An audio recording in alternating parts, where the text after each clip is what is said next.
Assalamualaikum warahmatullahi wabarakatuh. Perkenalkan, saya Hikmatun Nubaligo dengan NIM 192231058. Di sini saya akan mempresentasikan hasil literatur review saya, yaitu validitas dan juga reliabilitas FFQ dan SQFFQ. Sebelumnya, apa sih FFQ dan juga SQFFQ itu? Jadi, FFQ adalah suatu kuesioner di mana responden akan diberikan lembar berupa daftar makanan, yang dimana responden ini nantinya akan diminta untuk menyebutkan seberapa sering makanan tersebut dikonsumsi. Contohnya berapa kali per hari, per minggu, per bulan, dan juga seterusnya. Nah, daftar makanan ini nanti akan disertakan biasanya sesuai dengan tujuan tertentu dan juga mungkin tidak menilai keseluruhan pola makan.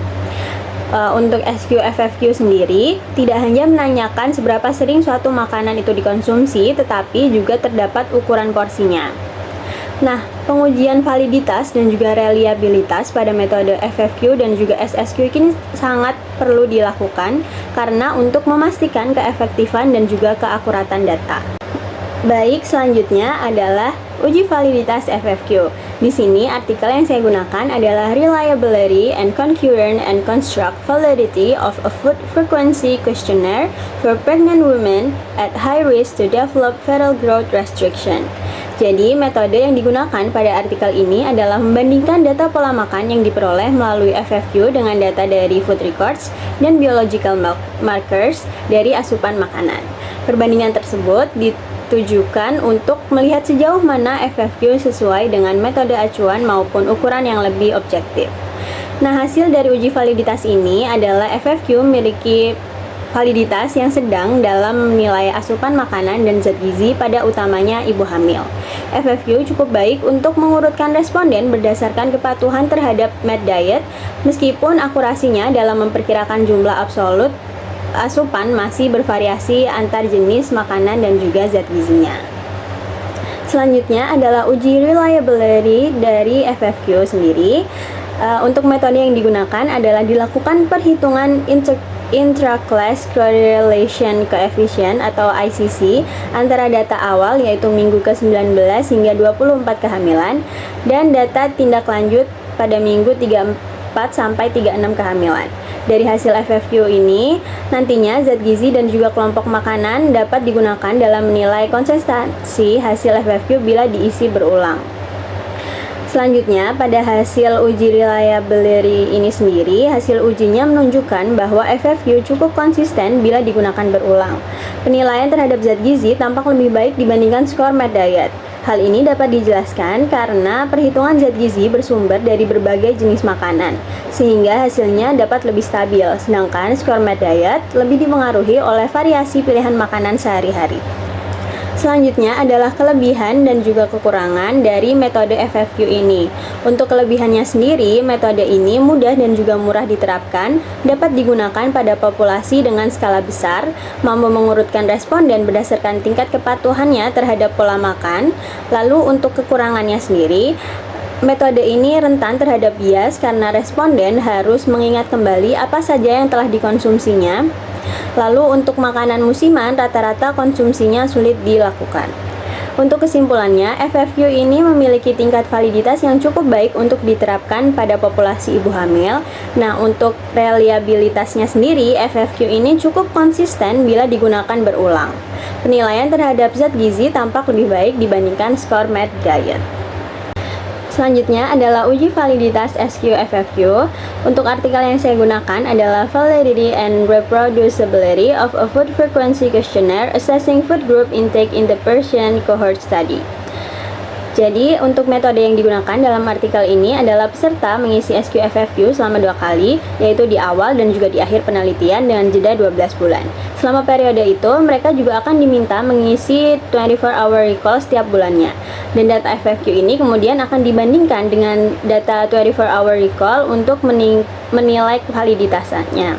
Lalu untuk hasil dari uji validitasnya adalah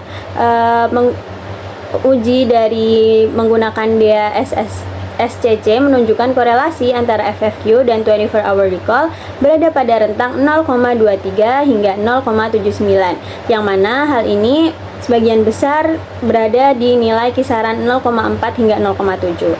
Hasil ini menandakan bahwa SQFFQ memiliki validitas yang cukup baik hingga sangat baik dalam memperkirakan asupan kelompok makanan utama penyumbang energi. Selanjutnya adalah uji reliabilitas SQFFQ.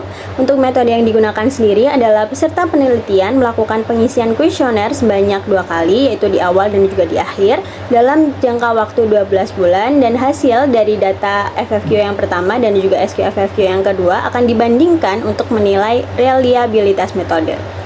Lalu untuk hasil dari uji reliabilitasnya ini sendiri memiliki reliabilitas sedang, yaitu untuk ICC-nya 0,42 hingga 0,72. Namun reliabilitas pada penelitian ini lebih rentan terhadap random error karena penelitian tidak hanya mencatat terkait ukuran porsi, tapi juga memberi kebebasan kepada peserta dalam memilih ukuran porsi dan interval frekuensi konsumsi. Kebebasan tersebut membuat variasi jawaban lebih besar sehingga menurunkan tingkat reliabilitas. Untuk kelebihan, kekurangan, dan juga kesimpulan dari SQFFQ ini, untuk kelebihannya yang pertama adalah SQFFQ ini efektif untuk mengurutkan individu berdasarkan asupan makanan dengan korelasi moderat hingga kuat, serta fleksibel sehingga dapat diterapkan pada berbagai populasi. Lalu untuk kekurangannya sendiri, SQFFQ ini kompleks dengan banyak pilihan porsi dan juga frekuensi, dapat menurunkan reliabilitas akibat variasi jawaban yang lebih besar dan perubahan kebiasaan makan selama 1 tahun, dan juga dapat mengaruhi konsistensi hasil. Untuk kesimpulan dari metode SQFFQ ini adalah berdasarkan uji validitas, SQFFQ memiliki validitas sedang hingga tinggi dalam memperkirakan asupan kelompok makanan. Namun uji reliabilitasnya menunjukkan perlunya penelitian lanjutan untuk memastikan konsistensi kuesioner.